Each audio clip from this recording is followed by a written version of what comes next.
In this video, I'm going to talk about the 4 velocity, which we often use the letter u to represent.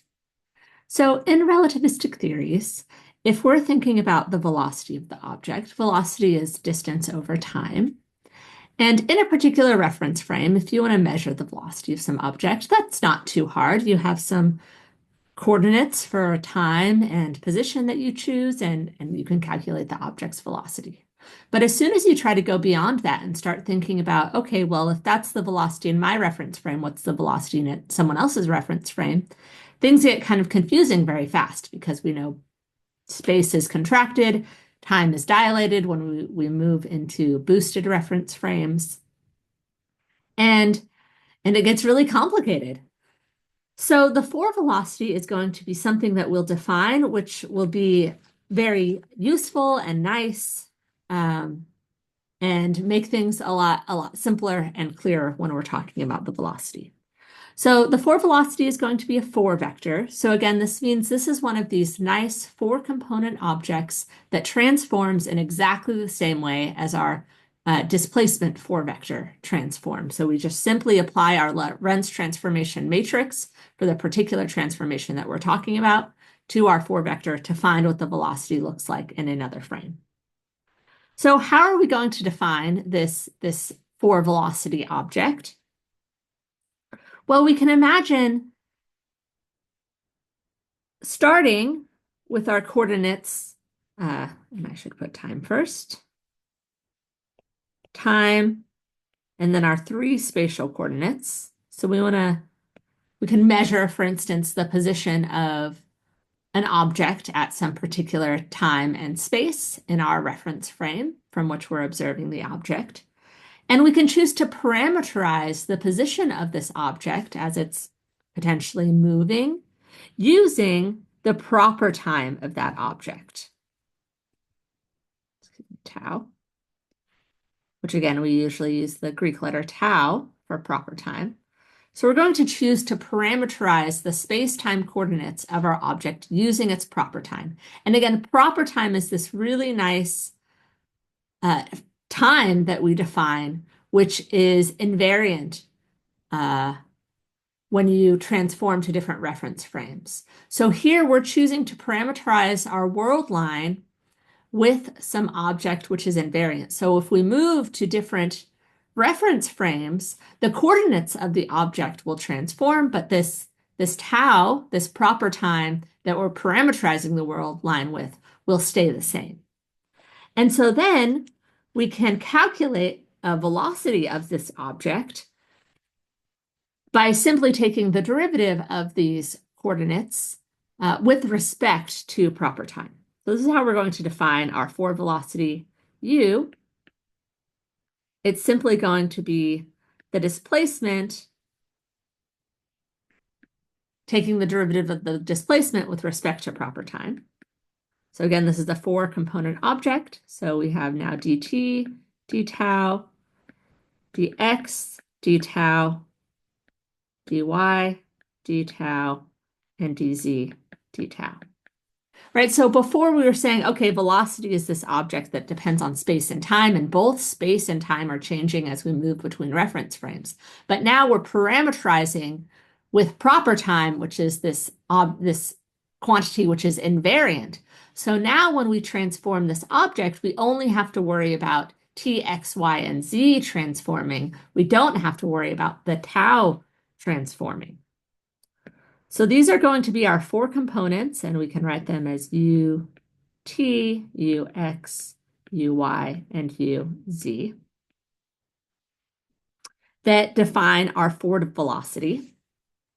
And these are going to transform just like our displacement 4 vector will transform. So let's check that.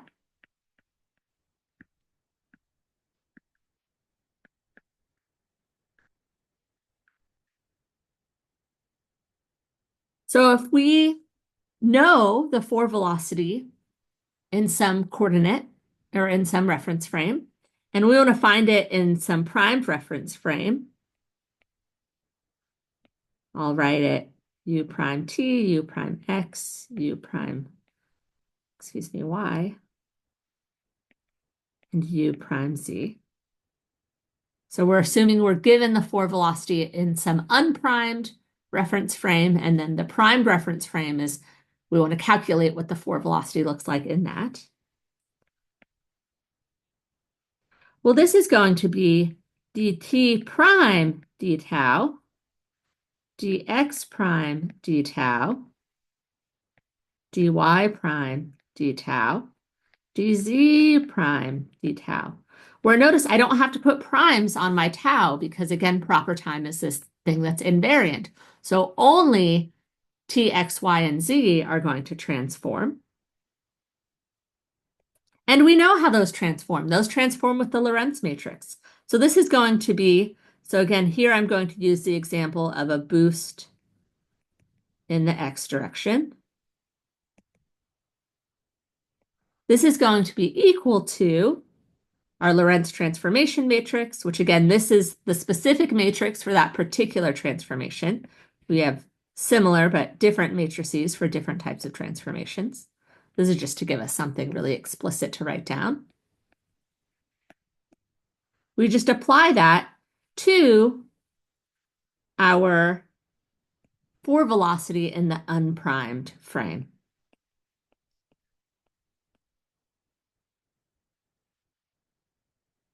All right, so this is transforming in exactly the same way as our displacement 4 vector did. All we do is we multiply it by the transformation matrix, and that's very, very handy.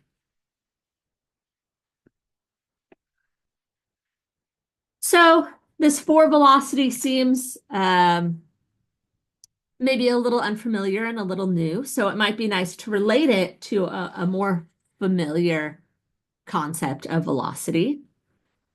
And one can show, I'm not going to take the time to do it here, that our 4 velocity, which again is ut, ux, uy, uz, it's this 4-component object, is related to sort of our normal velocity, where by normal velocity, I'm going to use v. So v sub x is dx dt. This is the normal velocity. If I was talking about, oh, what's the velocity of this object? The normal thing or the familiar thing to do is just say, oh, well, I'm going to take the derivative of position with respect to time. And what time? Well, I'm going to use my time coordinates. That's the normal thing one would do. Excuse me.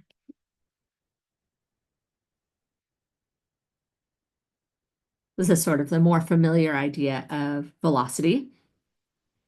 Our 4 velocity, you can show, is related to this by simply, where here v squared, I mean the magnitude of the normal 3 velocity. It's related by simply multiplying by gamma. Notice this term out in front is gamma, our Lorentz factor. So we can multiply it through if you like, just to make it really clear.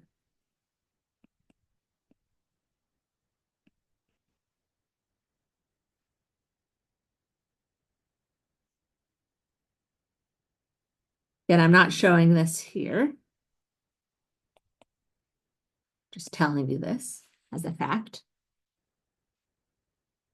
And so our 4 velocity is just gamma multiplied by the normal 3 velocity that you might like to compute. I'll also note here, you might be wondering about units. I'm using our convention that the speed of light is equal to 1, which is the convention that we're usually going to use in this class. You might otherwise wonder, like, how can you have 1 minus something that has units? Well, okay, there should be a over c squared. There, I've just set c equal to 1. Writing it this way is also useful because then we can ask what happens at low speeds.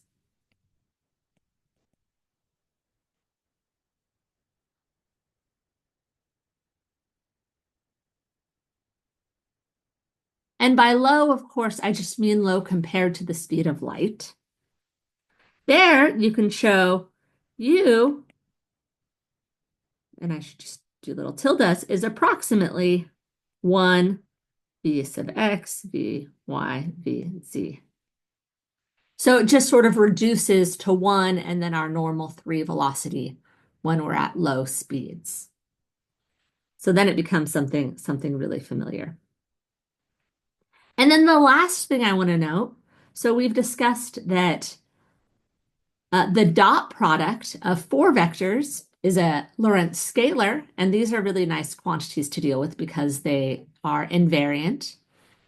And one can also show, again, I'm not going to go through the details of this, but this is a very important fact, that u squared, which again is now ut squared minus, remember our dot product, this is u dot u, is very similar to the old dot product that you know and love, but we have these minus signs to remember.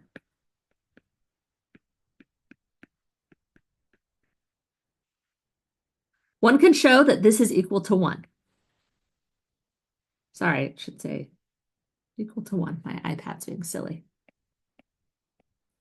And this I'm going to put a box around a bunch of times because this is going to turn out to be a very useful fact.